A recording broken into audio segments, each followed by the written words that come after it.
Hello everyone, welcome to no more GK. पिछले class में हम पढ़े थे इंटर स्टेट रिलेशनशिप और आज के क्लास में हम पढ़ने जा रहे हैं इमरजेंसी प्रोविजन के बारे में। चलो शुरू कर दे। नमस्कार। चलिए आज भारतीय संविधान के एक बहुत ही कह सकते हैं शक्तिशाली और हमेशा से विवादों में रहे हिस्से को समझते हैं। इमरजेंसी प्रोविजंस, इनको ना एक तरह से देश का मास्टर स्विच भी कहा जा सकता है। कभी सोचा है कि जब किसी देश पर बहुत बड़ा संकट आ जाए तो क्या होता है? मान लीजिए युद्ध छिड़ जाए, देश के अंदर ही कोई विद्रोह हो जाए या फिर अर्थव्यवस्था पूरी तरह से ढह जाए। ऐसे हालात में सरकार क्या करती है? देखिए, हमारे संविधान बनाने वालों ने ऐसी हर मुश्किल घड़ी के लिए पहले से ही एक व्यवस्था तैयार की थी। दरअसल भारत के संविधान में एक इनबिल्ट इमरजेंसी मोड है। ये लिखा है संविधान के पार्ट 18 में, आर्टिकल्स 352 से 360 तक। इसमें कुछ ऐसी असाधारण शक्तियां केंद्र सरकार को दी गई हैं जिनका इस्तेमाल खास परिस्थितियों में किया जा सकता है। और मकसद सिर्फ एक है, देश की संप्रभुता, एकता और अखंडता की हर कीमत पर रक्षा करना। इस पूरी व्यवस्था का सार डॉक्टर बी.आर. अम्बेडकर के इस एक वाक्य में छिपा है। वो कहते हैं कि इमरजेंसी के समय में संविधान को इस तरह से बनाया गया है कि ये एक यूनिटरी सिस्टम की तरह काम करे। अब इसका मतलब क्या है? देखिए, नॉर्मल हालात में भारत एक फेडरल देश है, मतलब केंद्र और राज्यों के बीच शक्तियां बटी हुई हैं। लेकिन जैसे ही इमरजेंसी लगती है, ये पूरा ढांचा बदल जाता है और भारत एक यूनिटरी देश बन जाता है, जहां सारी की सारी पावर केंद्र सरकार के हाथों में आ जाती है। अच्छा, तो संविधान में ना 3 तरह की इमरजेंसी बताई गई हैं। पहली है नेशनल इमरजेंसी, जो आर्टिकल 352 के तहत आती है। दूसरी है प्रेसिडेंट्स रूल, यानी राष्ट्रपति शासन, जो आर्टिकल 356 के तहत है। और तीसरी है फाइनेंशियल इमरजेंसी, जो आर्टिकल 360 में है। चलिए एक एक करके इन तीनों को समझते हैं। तो सबसे पहले बात करते हैं नेशनल इमरजेंसी की। ये इन तीनों में सबसे ज्यादा शक्तिशाली है और इसे तब लगाया जाता है जब पूरे देश की सुरक्षा पर कोई बड़ा खतरा मंडरा रहा हो। देखिए, नेशनल इमरजेंसी घोषित करने की प्रक्रिया काफी सख्त बनाई गई है। ऐसा नहीं है कि राष्ट्रपति सिर्फ प्रधानमंत्री की सलाह पर ही फैसला ले लें। नहीं, इसके लिए उन्हें पूरे कैबिनेट से एक लिखित रिटन सिफारिश की जरूरत होती है और फिर उस घोषणा को 1 महीने के अंदर संसद के दोनों सदनों से पास करवाना भी जरूरी है। ये जो लिखित सिफारिश वाली शर्त है ना, ये बहुत जरूरी है। इसे 1978 में 44th अमेंडमेंट के जरिए जोड़ा गया था ताकि कोई इसका गलत इस्तेमाल न कर सके। और जब नेशनल इमरजेंसी लागू होती है तो देश की पूरी तस्वीर ही बदल जाती है। केंद्र सरकार के पास बेहिसाब शक्तियां आ जाती हैं। वो किसी भी राज्य को किसी भी मामले पर निर्देश दे सकती है। संसद, जो नॉर्मली राज्य सूची के विषयों पर कानून नहीं बना सकती, वो भी बना सकती है। यहाँ तक कि राष्ट्रपति केंद्र और राज्यों के बीच पैसों के बंटवारे को भी बदल सकते हैं। मतलब जो हमारा फेडरल बैलेंस है, वो कुछ समय के लिए पूरी तरह से खत्म हो जाता है। लेकिन नेशनल इमरजेंसी का सबसे गंभीर और शायद सबसे सीधा असर पड़ता है हम सबके मौलिक अधिकारों पर, यानी फंडामेंटल राइट्स पर।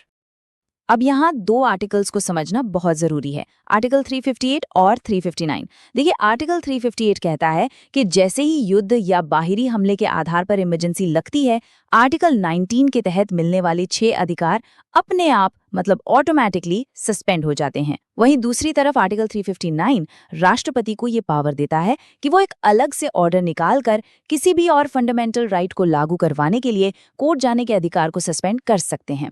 मतलब अधिकार तो रहता है, पर उसे लागू कराने के लिए कोर्ट नहीं जा सकते। लेकिन, और ये बहुत बहुत जरूरी है, एक सुरक्षा कवच भी है। 44वें अमेंडमेंट के बाद ये तय कर दिया गया कि आर्टिकल 21, यानी right to life and personal liberty, जीने का अधिकार, और आर्टिकल 20, ये 2 अधिकार किसी भी हालत में कभी भी सस्पेंड नहीं किए जा सकते। ये 1975 की इमरजेंसी के अनुभव से सीखा गया सबसे बड़ा सबक था। अगर हम इतिहास देखें तो भारत में अब तक 3 बार नेशनल इमरजेंसी लगी है। पहली बार 1962 में, जब चीन ने हमला किया था। दूसरे बार 1971 में, पाकिस्तान के साथ युद्ध के दौरान। और तीसरी और सबसे ज्यादा विवादित इमरजेंसी लगी थी 1975 में, इंटरनल डिस्टर्बेंस, यानी आंतरिक अशांति के नाम पर। और यही जो 1975 की इमरजेंसी थी, इसके अनुभवों ने संविधान में एक बहुत बड़ा और जरूरी बदलाव करवाया। 1978 में 44th संशोधन लाया गया। इसके जरिए आंतरिक अशांति जैसा शब्द, जिसका कोई साफ मतलब नहीं था, उसे हटा दिया गया और उसकी जगह सशस्त्र विद्रोह यानी आर्म्ड रिबेलियन शब्द को लाया गया। इस एक बदलाव ने सरकार के लिए मनमाने ढंग से इमरजेंसी लगाना लगभग नामुमकिन बना दिया। चलिए अब बात करते हैं दूसरी तरह की इमरजेंसी की, यानी प्रेसिडेंट्स रूल की। नेशनल इमरजेंसी के मुकाबले इसका इस्तेमाल कहीं ज़्यादा बार हुआ है और ये हमेशा से एक बहुत बड़ा राजनीतिक मुद्दा भी रहा है। ये जो आंकड़ा है ये अपने आप में एक कहानी कहता है। सोचिए, 1950 से लेकर अब तक 125 से भी ज्यादा बार राष्ट्रपति शासन लगाया जा चुका है और इसी वजह से इस पर हमेशा ये आरोप लगता रहा है कि केंद्र सरकार इसे एक राजनीतिक हथियार की तरह इस्तेमाल करती है। तो सवाल उठता है कि नेशनल इमरजेंसी और प्रेसिडेंट्स रूल में आखिर फर्क क्या है? देखिए, फर्क बिल्कुल साफ है। नेशनल इमरजेंसी का लेना देना पूरे देश की सुरक्षा से है, जबकि प्रेसिडेंट्स रूल तब लगता है जब किसी एक राज्य की सरकार संविधान के हिसाब से काम नहीं कर पा रही हो। नेशनल इमरजेंसी में फंडामेंटल राइट्स पर असर पड़ता है, जबकि प्रेसिडेंट्स रूल में आमतौर पर ऐसा नहीं होता। जब किसी राज्य में राष्ट्रपति शासन लगता है तो इसका सीधा मतलब होता है कि वहां की चुनी हुई सरकार को बर्खास्त कर दिया गया है। राज्य की विधानसभा या तो सस्पेंड हो जाती है या भंग कर दी जाती है और उस राज्य का पूरा शासन सीधे केंद्र के हाथ में आ जाता है, जिसे राज्यपाल के जरिए चलाया जाता है। अब इस पावर के गलत इस्तेमाल को रोकने के लिए 1994 में सुप्रीम कोर्ट का एक फैसला आया जो एक मील का पत्थर साबित हुआ। ये था SR बोम्मई केस। इस केस में सुप्रीम कोर्ट ने साफ कर दिया कि राष्ट्रपति शासन लगाने का केंद्र का जो फैसला है वो हवा में नहीं हो सकता, उसकी न्यायिक समीक्षा हो सकती है, मतलब कोर्ट उसे जांच सकता है। ये एक बहुत बड़ा गेम चेंजिंग फैसला था। इस बोम्मई केस ने कुछ बहुत जरूरी नियम बना दिए। पहला कि राष्ट्रपति का फैसला जुडिशियल रिव्यू के दायरे में आएगा। दूसरा कि राज्य की विधानसभा को तब तक भंग नहीं किया जा सकता जब तक संसद प्रेसिडेंट्स रूल को मंजूरी न दे दे। और सबसे जरूरी बात, किसी सरकार के पास बहुमत है या नहीं, इसका फैसला विधानसभा के अंदर होगा, फ्लोर पर होगा, ना कि गवर्नर के ऑफिस में। इन नियमों ने केंद्र की मनमानी पर काफी हद तक लगाम लगाई। अब जल्दी से तीसरी इमरजेंसी पर भी नजर डाल लेते हैं, फाइनेंशियल इमरजेंसी।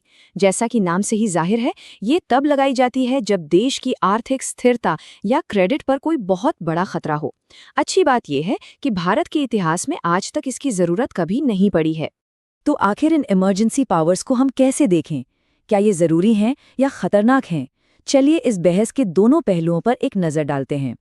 जब संविधान बन रहा था तब भी इस पर बहुत तीखी बहस हुई थी। HV कामत जैसे सदस्यों ने तो इसे लेकर गहरी चिंता जताई थी। उनका डर था कि ये प्रावधान एक घातक हथियार बन सकते हैं, जिसका इस्तेमाल केंद्र सरकारें राज्यों की चुनी हुई सरकारों को गिराने के लिए करेंगी और ये लोकतंत्र के लिए बहुत बड़ा खतरा होगा। लेकिन इसके जवाब में डॉक्टर अंबेडकर और दूसरे लोगों का तर्क था कि ये प्रावधान एक सेफ्टी वॉल्व की तरह है।